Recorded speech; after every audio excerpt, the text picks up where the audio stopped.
Hello, sir.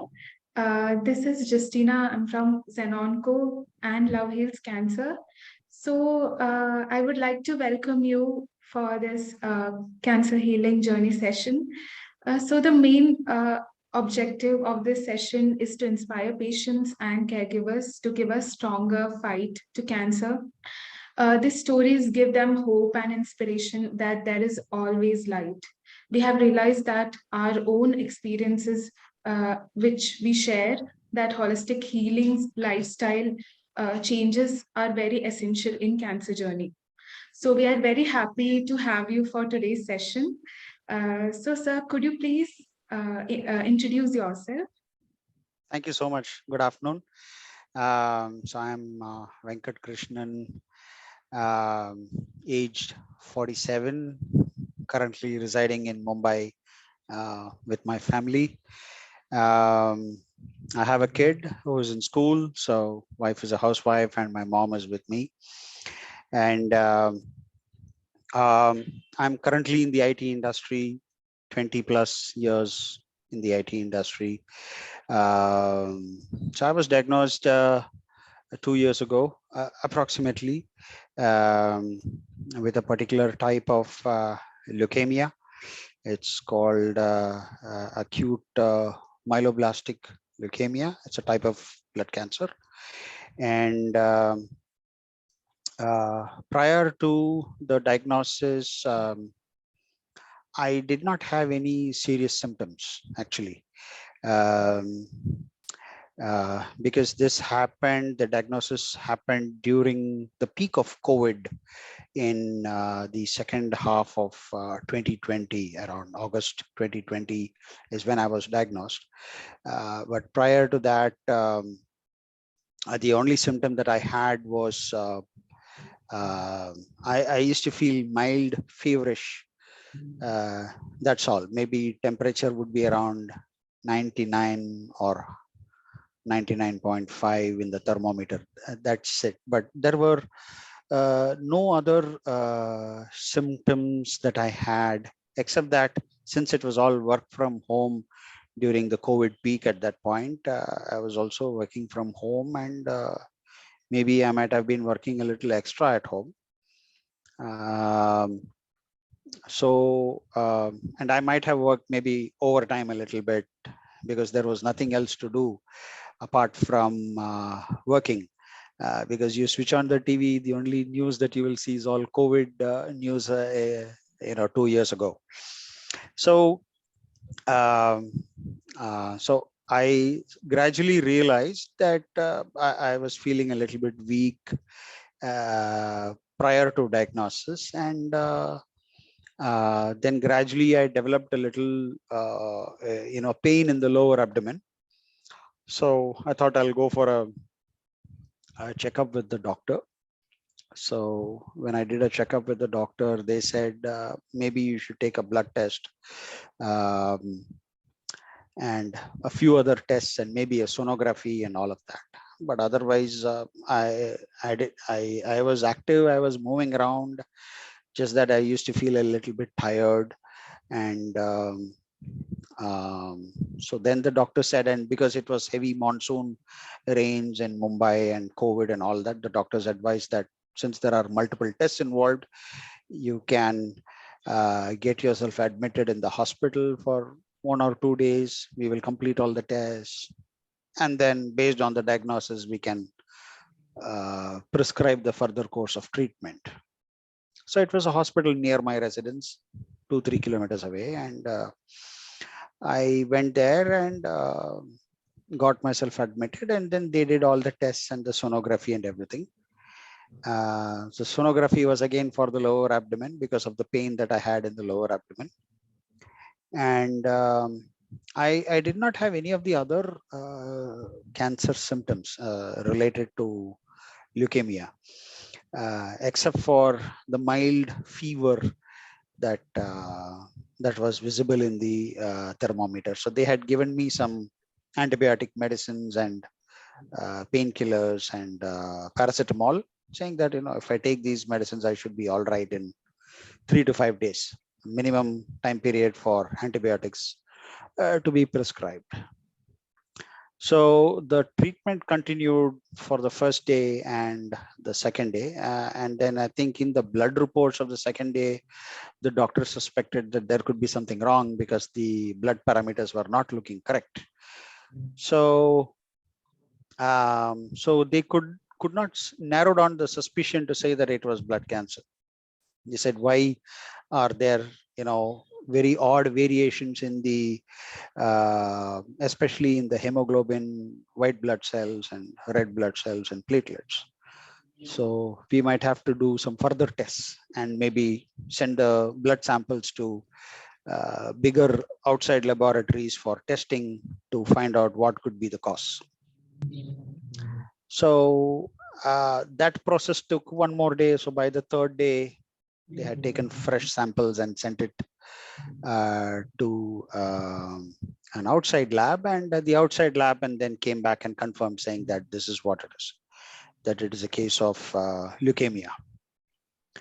So so when I got the news, it was I never expected it, first of all, because I had my phone with me in the hospital. I was talking to a lot of people. I was inside the room. I was walking inside the room. They said, you don't go outside. So I was taking walks and all inside the room. I thought I will be normal. So I tried to be normal as much as possible. And my wife was there for moral support and support otherwise. So then I had to inform my medical insurance company to take care of the medical insurance in the hospital. Then I had to inform my office management, my manager and other people that this is what I have been diagnosed with. And then my doctor in the hospital said that you will have to go for specialized treatment in a bigger hospital, because in that hospital 2 years ago, they were not well equipped to handle these type of cancer cases.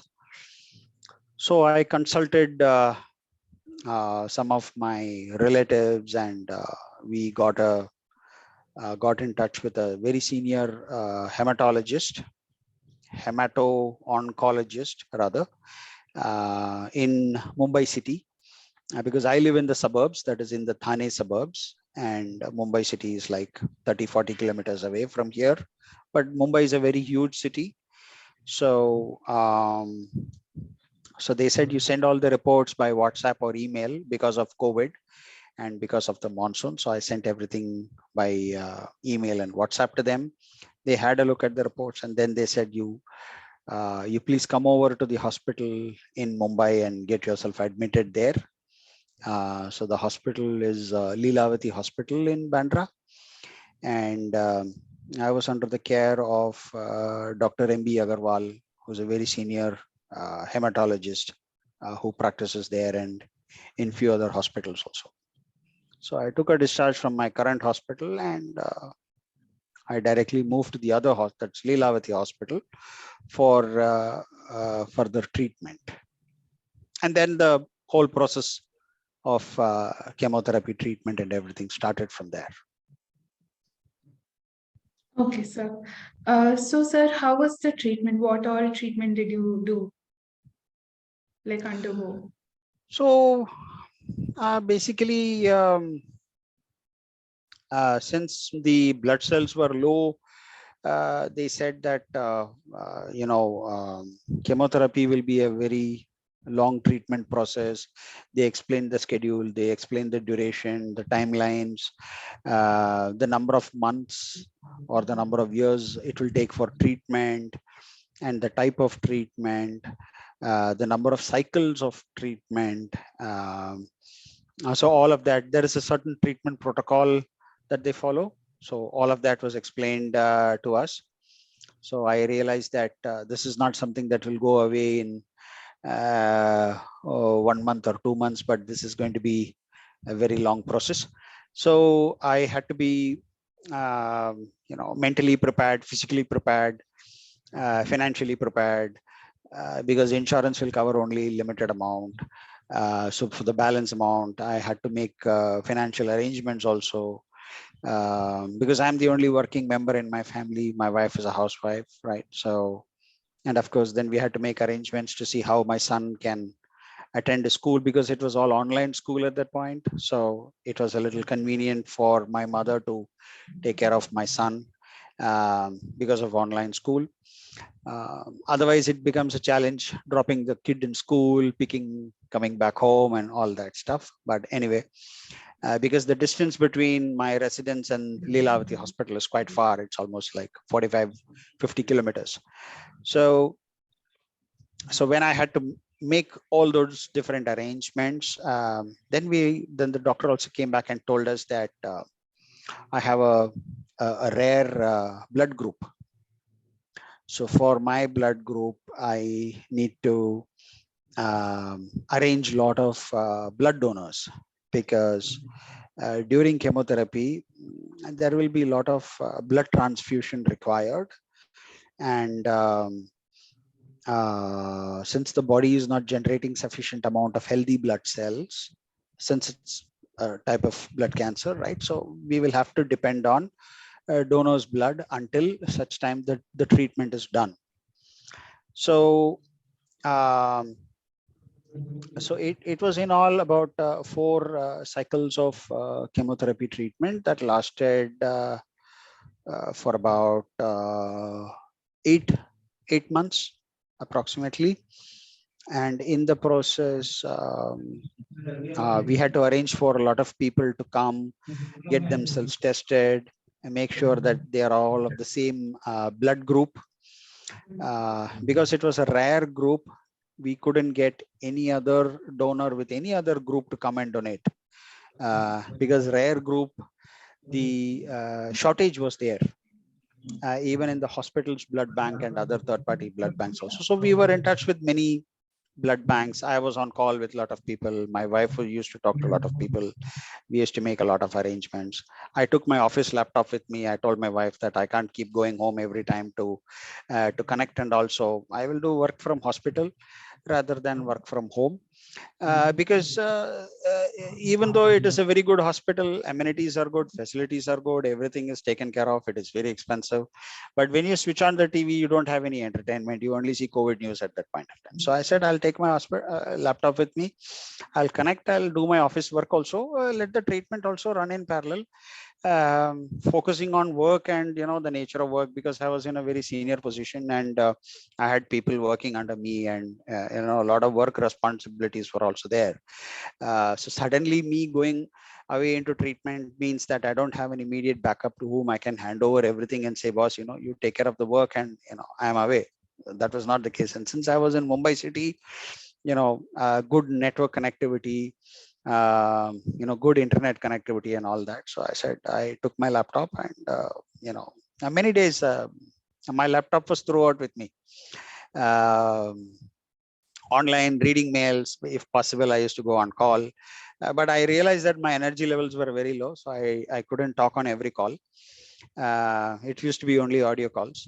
And I used to answer mails. If there are any approvals required, I used to give approvals, work related approvals, and all of that.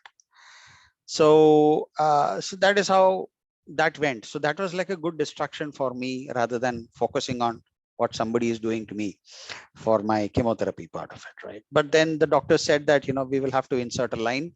So they inserted a it's a 3-channel line in my hand, which goes all the way into the heart, and it carries no, 3 or 4, sorry, it's a 4-channel line, which means there are 4 tubes, that were small tubes, that were inserted into the hand, in my right hand, and which goes inside, because every time they can't keep pricking me with a needle, it'll be painful. So so through that, they used to give antibiotics in one channel, chemotherapy in the other, blood in the other, and sometimes platelets. So we used to get platelet donors, blood donors. So each used to be administered in different lines. So they were dedicated for blood, for saline, for antibiotics, and so on and so forth. And chemo had a dedicated line. So that is how it used to be for quite some time. And at the end of each, and that required hospitalization for that good duration. So I used to get admitted, get my chemo. There were different chemotherapy combination drugs that were given, along with a lot of different type of antibiotics that were prescribed to reduce or minimize the side effects of chemotherapy.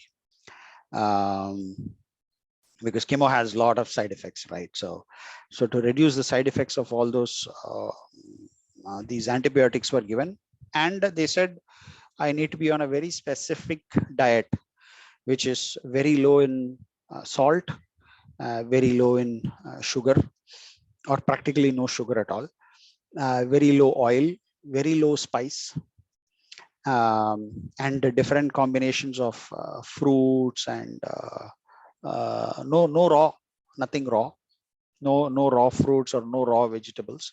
Everything should be cooked. Lot of proteins, very little rice, but rotis and sabzi and all that stuff, so that it helps in improving my health during the course of treatment. And there was a very specific, very strict diet chart that was given to me, just to make sure that the food does not cause any reaction, like vomiting and other stuff. Of course, when chemotherapy was given, there were days when it used to induce vomiting. They used to give injections to reduce the nausea and vomiting, but over and above that, if it goes, then it used to happen. So it was unavoidable, but it was minimized as much as possible. And so before chemo, they used to administer different injections, and then after chemo, they used to give certain medicines, so that the impact is kept under control.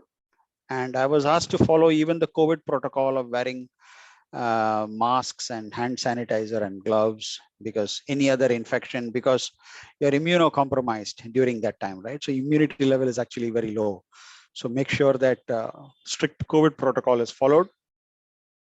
No visitors at home, no visitors in the hospital, things like that. So that strict protocol and strict diet helped me to somehow manage the treatment and the post treatment along with the antibiotics. Antibiotics also had its own side effects. So to neutralize those side effects, I had to take different set of medicines. So it was a chain reaction, chemo to antibiotic, antibiotic to other medicines, so on and so forth were the side effects. And in the process, I think I had to keep my weight under control. So that's what the doctor mainly said, is keep your weight under control so that you don't lose weight, you don't gain weight. It has to be maintained at the same level, which I somehow managed to do. Just that energy levels were, stamina and energy levels were pretty low.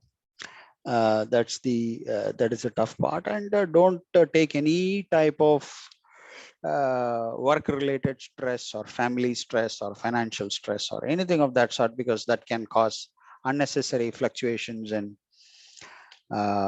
your blood pressure and pulse and so many things.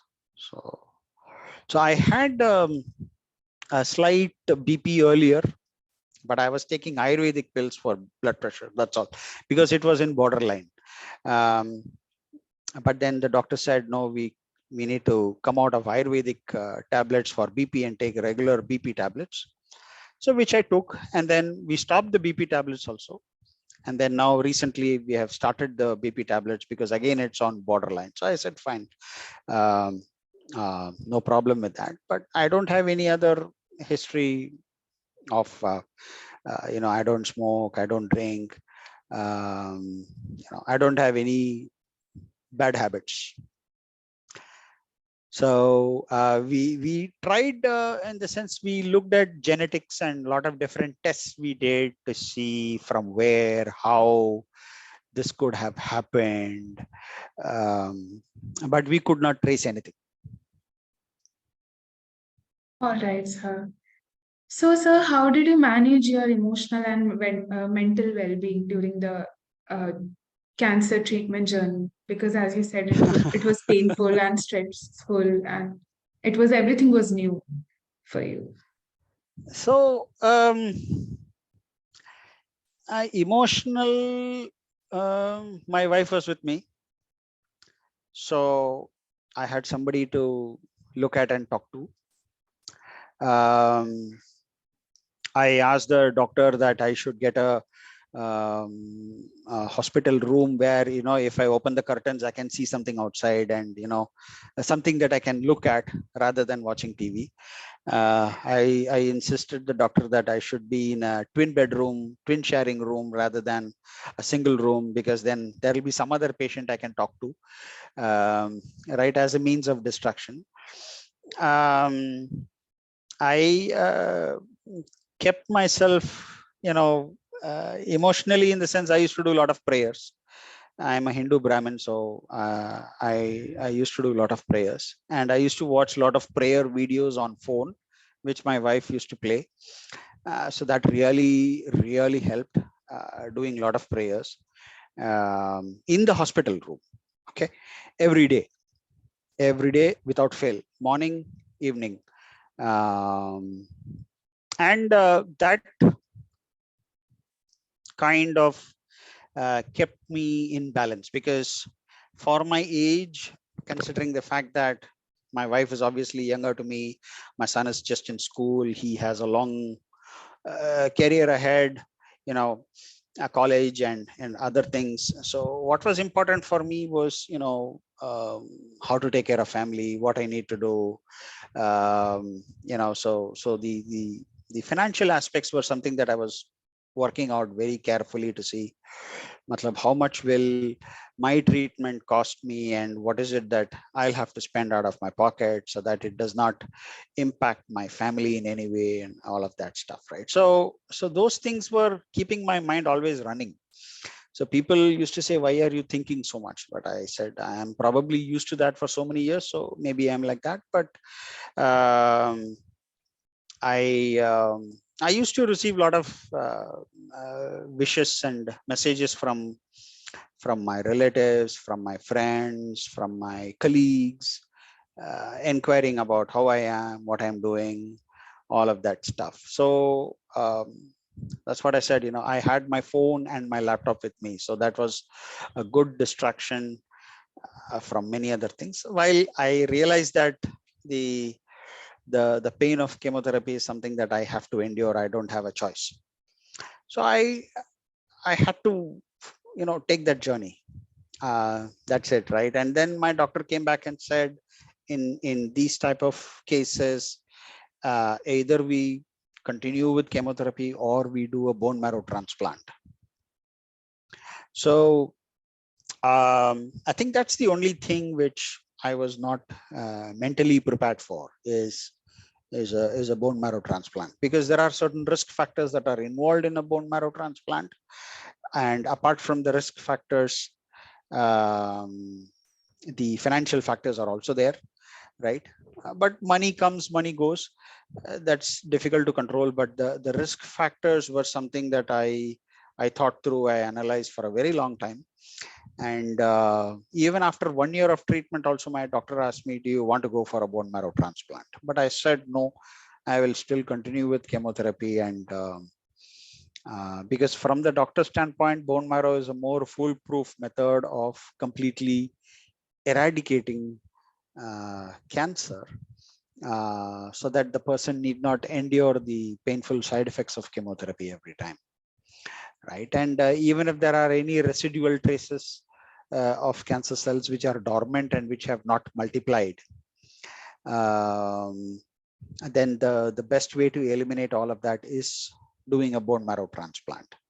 Uh, but then, in order to perform that, we did a match with a donor, but we realized that the match was not. The doctors wanted 100% match, but we couldn't get 100% match at that point of time. So we did not pursue that method.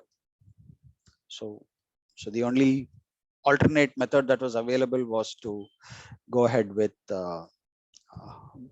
chemotherapy, which I continued. So I was mentally prepared to handle this. Yeah, sir. And as you said, it's a beautiful lifestyle that you had. Morning and evening, uh, listening to the your spiritual song or the prayers. So yeah, it's a beautiful routine. I can see that it made a very positive effect on you. So, sir, Correct. as you said that it was a there was no family history from your side, and it's a first diagnosis with cancer. So, what was your reaction and your family members' reaction? Because it was very unexpected. My wife was shocked. Um, I never expected. My mom was obviously shocked, considering her age. She's 70 plus, right? So it, I think, for family, it took a lot of time to accept it, more than me. Um, because many days I used to think or believe that why am I going through all this? Why should I endure all this? Um, I have not. Cancer is not like COVID, right? You go, you get exposed, and because COVID is transmitted human to human, right? Which is not the case with cancer. So I really didn't know from where or how I could have actually got it. So I did not believe in it, first of all.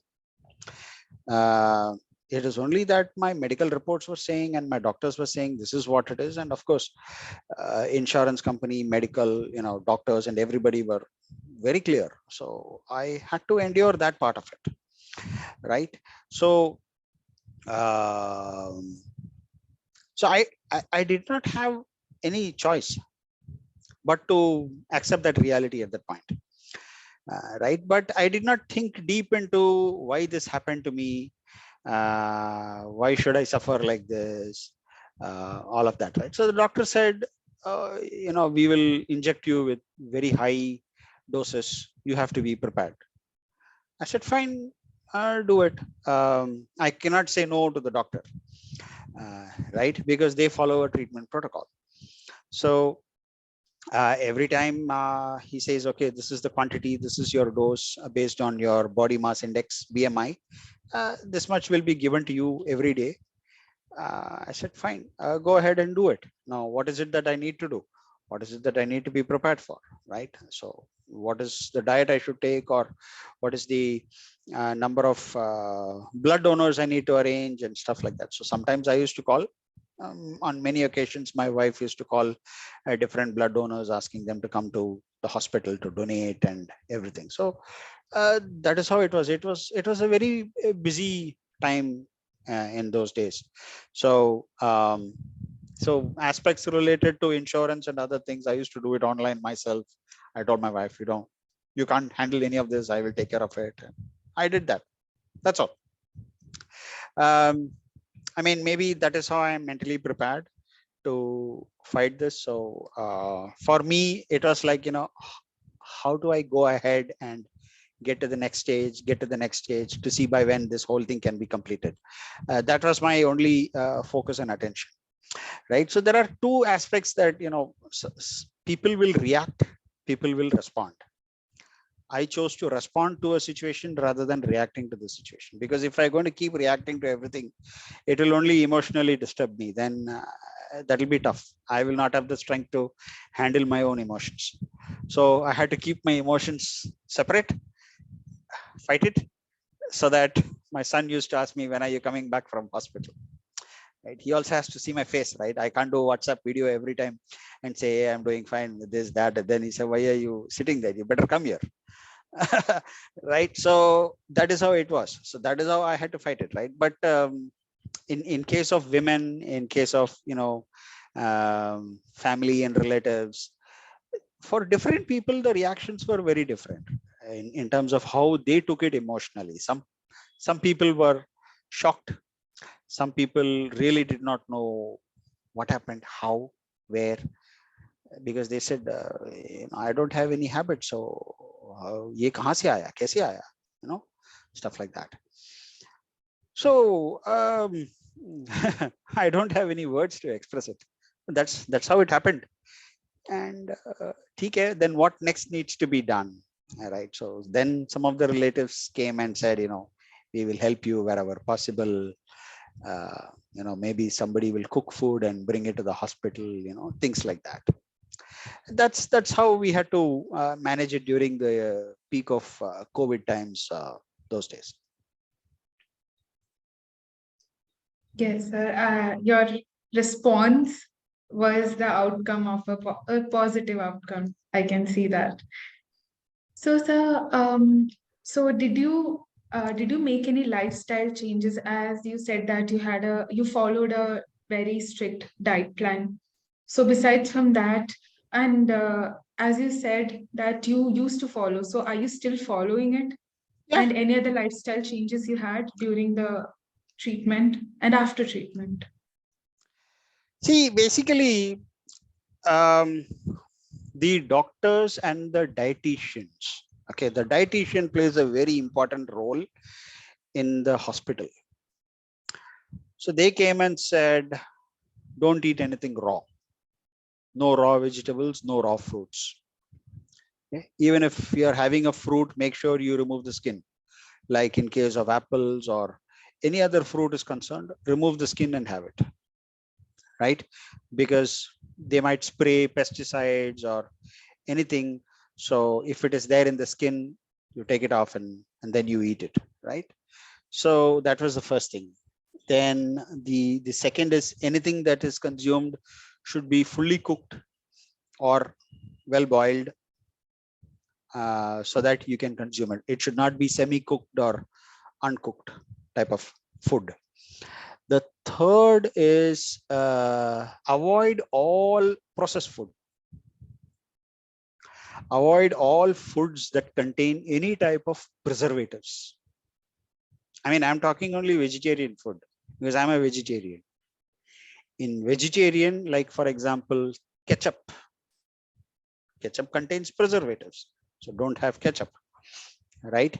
Anything, any other food like mayonnaise, for example, that you use in a bread, avoid it. So like that, all foods that contain potato chips, avoid, because that is processed outside, that is packed outside. You don't know what type of oil, all of that stuff. So um, avoid all such type of foods which are processed and packed and which have a certain shelf life. So I should eat food which is only freshly cooked and to be consumed within 24 hours.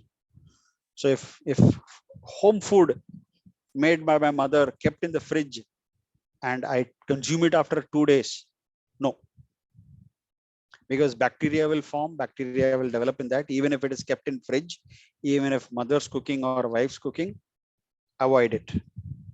It should be only fresh food cooked at that point of time and hot, you can consume. Don't consume anything cold. So no chilled water, no fruit juice, no ice cream, nothing of anything which is chill or cold, don't touch. Have only boiled water, purified and boiled water, and no other type of water. No, not even Bisleri or bottled water, only boiled water. So, sir, you still follow that? I am still following that even today. And balance your nutrition with three important things, which is proteins, which are required for your blood platelets, as many fruits that are required to boost your white blood cells, which is vitamin C and vitamin D, and then of course boosting your hemoglobin and RBC with beetroots and dates and all that, and almonds and all. So so I have that every day along with my regular food. I have reduced rice, because carbohydrates, more than carbohydrates, what I need is more of proteins and other nutrients that are required. So I have switched over to taking millets. So there is one type of millet called kodo millet, which is good. That is especially meant for bone marrow. So I'm taking millets every day. So instead of rice with sambar or rasam or curd, I used to cook the millets and then mix the sambar or rasam in millet and eat it. So that is how my food pattern is every day. And make sure I have as much nutritious food as possible for breakfast, lunch, and dinner. All right, sir. So, sir, what were your top three learnings from this journey? Uh, believe in myself. Um, Second is understand the emotions of other people, because maybe at this age, I get to see and experience different emotions from a lot of people, right? So if I take my friend circle, for example, there were a lot of people with different emotions. Some people were like absolutely shocked. Some people were like, Venkat, how can this happen to you? Some people were like very normal, but they used to talk to me. So they used to guide me. They used to advise me. So I could hear their thoughts and feelings and expressions, right? So and understand their emotions also. So I realized that even among my friend circle, there were people with variety of background and experience, which also helped me to understand, how I should tackle different situations. Right. So make sure you have a lot of people around. You should never be alone.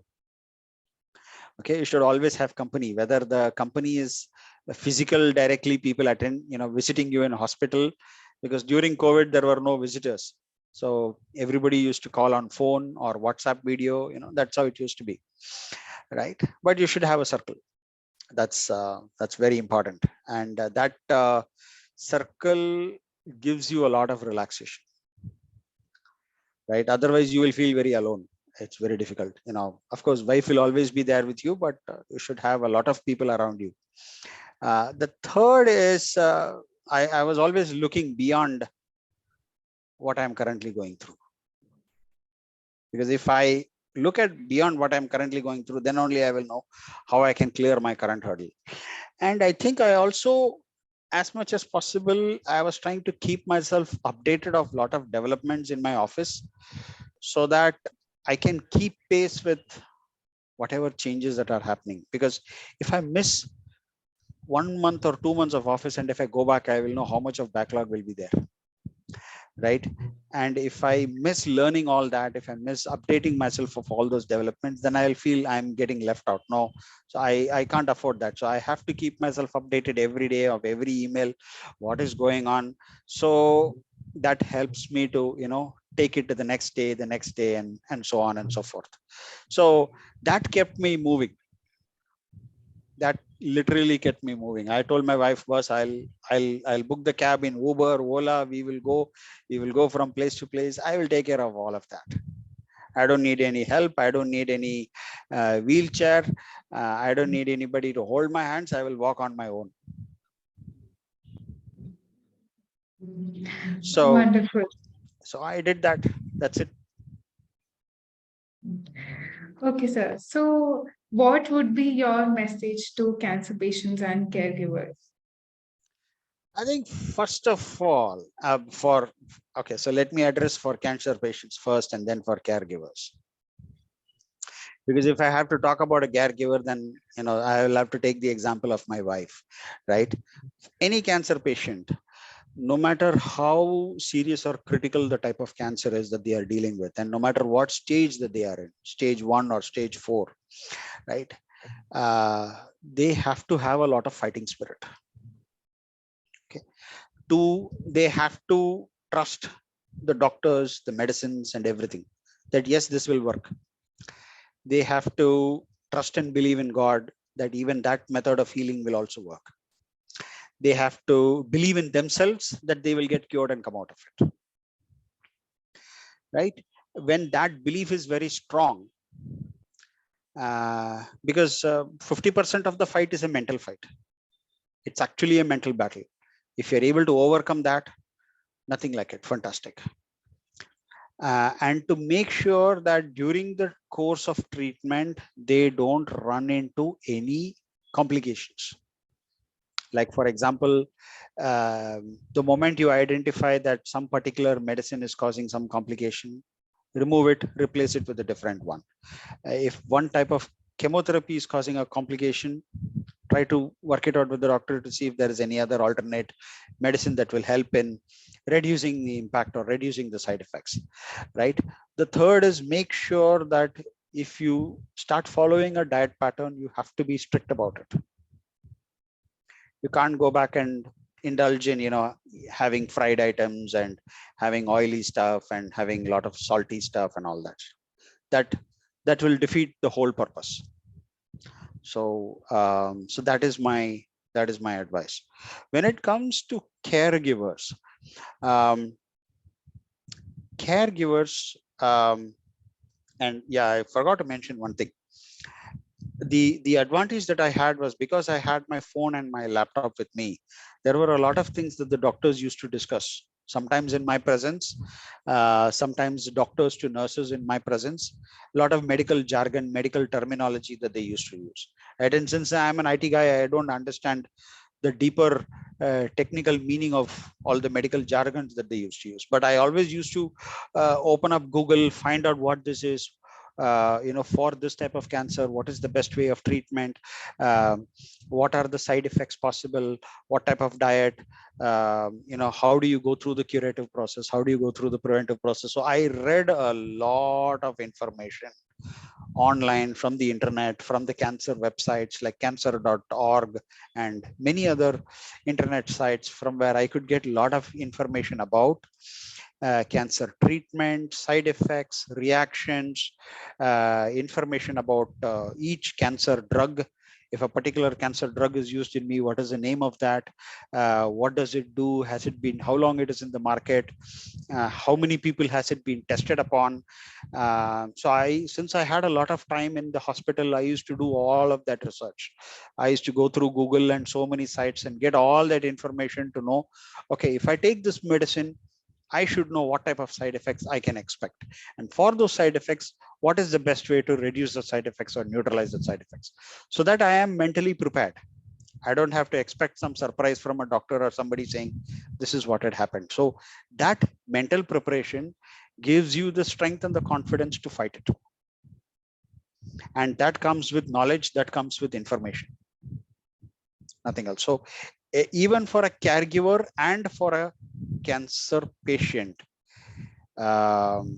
keep emotions aside and tackle this head on by understanding and learning about the treatment that you are going through. Because every medicine that I was taking, I used to put the medicine name on Google. I used to identify what is that medicine, when it was introduced in the market, is it safe, who are the doctors who are prescribing that medicine, how long can it be taken, at what dose, what potency, what strength, what will be the impact, what are the side effects, everything I used to learn. So I used to be prepared, and that reading used to take a lot of time. Sir, I can see how much effort you took. I feel like you were a caregiver of yourself as well. Yeah, possible. I can agree to that. So, sir, the last question. So, at the end of this journey, to sum up this cancer journey, can you just, in one sentence, sum up your whole cancer journey? um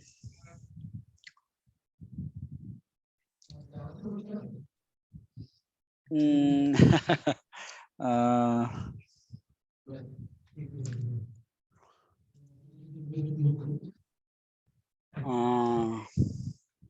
Believe in yourself, believe in the system, trust in doctors, trust in your family members, and trust in God. Beautiful, sir. So, sir, I would like to thank you for it was really inspiring to listening to you and your uh, cancer journey. So, thank you very much for sharing your experiences and wish you all the best for all your future endeavors. So, take care, sir. Thank you. Most Bye. welcome. Most welcome. Thank you so much. So maybe you can stop the recording. Hello. Yes, sir.